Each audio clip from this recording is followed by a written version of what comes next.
Hi everybody, my name is Justin Stoney and I'm the founder of New York Vocal Coaching here in New York City. Welcome to episode 28 of Voice Lessons to the World, the show where we want to help you guys as singers by answering your questions from all over, and I'll give you a chance to ask questions later. But our question for this week comes from Nadia T. in St. Petersburg, Russia. And Nadia writes, "Dear Justin, I've been told that it's bad for me to sing breathily. Is it really unhealthy for my voice if I sing breathy?" Now that's a great question, Nadia, and I really appreciate that question.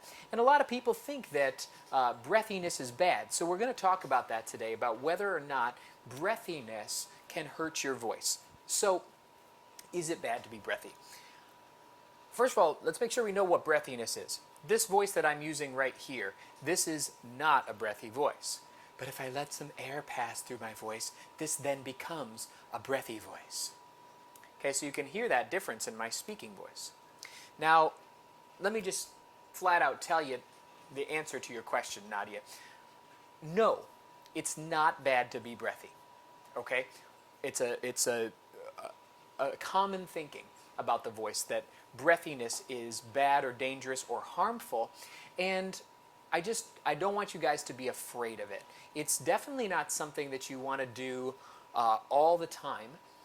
But it certainly isn't something to be afraid of. I think a lot of people, because they've heard what you've heard, are actually afraid of breathiness.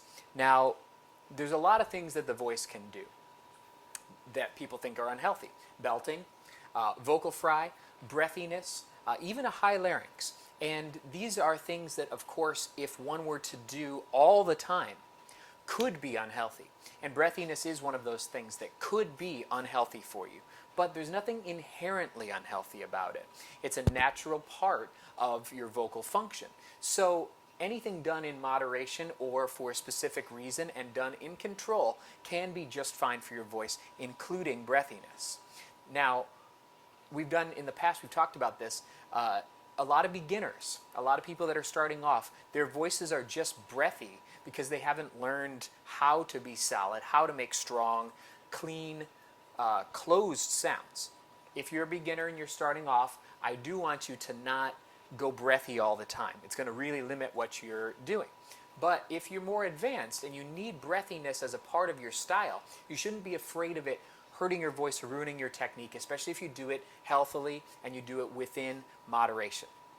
Okay, so one more thing just so that you can know more about what breathiness is and why it's not necessarily unhealthy. You have your two vocal cords. We'll talk more about this in the future. And they're controlled in the back by the arytenoid cartilages. Whoa. And those bring the cords together. There's muscles that bring the backs of the cords together. When my cords are separate, there's less distance between those cartilages. When it's clean, there's even less. And then when I go compressed like this, there's even a tighter seal. So we're talking about how much we're going to be sealing the vocal cords when we're talking about breathiness. So that's all it is. When you go for a breathy sound, you're basically relieving some of the pressure, the compression on the backs of your vocal cords, on the cartilages in the back. So that's what it is. Now, it's really an important thing for you to know as far as style. If I take a song like Name by the Goo Goo Dolls, this is a song that's just really not going to sound quite right without breathiness. So I have this song. And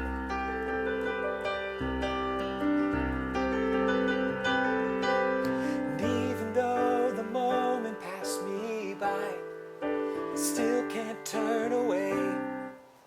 It's a breathy production. If I did a clean production of a rock song like that, and even though the moment passed me by, that really doesn't sound right at all. Or with vibrato within a clean sound, and even though the moment passed me by, would sound even weirder. So being able to make my voice breathy is actually going to be really important. And even though the moment passed me by, I still can't turn away.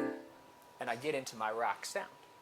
So that's just an example of where in a rock sound, and you could hear this in pop, maybe even in Broadway, where a breathy tone is going to be necessary to make the song sound like what it is. Now, it's not just style, though. There's other benefits to being breathy. There is, of course, head voice. We know is a kind of lighter and maybe airier sound than chest voice. It's not as full of a sound. When your voice goes to head voice, the chords do tend to get a little bit more separate. So by having the skill of separation, you can actually invite head voice into more of your middle range. This is why breathiness can actually benefit the voice. Also, like I say, it's reducing that compression. So this is going to give you a greater control over your compression, right? If I know how to make my voice really tight, or a little bit tight, or not tight at all, then I have control over my compression. That's going to be a really, really handy skill. And then finally, for those voices that have tended towards too much squeeze and too much grip, if I have that ability to be breathy, to relieve the compression, then that's also going to help me be less tight with my singing. So there's a lot of technical benefits as well as stylistic benefits to being breathy. So again, Nadia and all, I don't want you to just run haywire with breathiness. Again, anything done in extremes could be harmful to the voice. There's even operatic sounds. There are opera singers who hurt their voices. You can overdo anything, breathiness included. Beginners, like I say, might want to stay away from breathiness. You want to get your voice clean and solid first. But I just don't want people to have this myth that they just cannot be breathy or else they're going to injure their voices. It's a totally appropriate function of both style and of technique. So Nadia, just don't be afraid to experiment with it. Get with a great voice teacher in your area that can show you how to do it well and healthily. And just one more thing, just make sure that you don't equate breathiness with breath. If you shove lots of air through a breathy situation, that's probably going to be pretty uncomfortable. So I hope that's been helpful for you guys today as singers. If you have questions you'd like us to answer on the show, you can send an email to questions@voicelessonstotheworld.com. We just encourage you not to lose that joy and that passion. Don't stop working hard on your voice and trying some new things. Don't be afraid to try new ideas and new concepts. You might just find some new discoveries in your voice, like with breathiness. Get with a great voice teacher in your area, or if you guys are in New York City, you can check us out at www.newyorkvocalcoaching.com. And if you like these videos, you can check out www.voicelessonstotheworld.com. I'm Justin Stoney. We'll see you next time.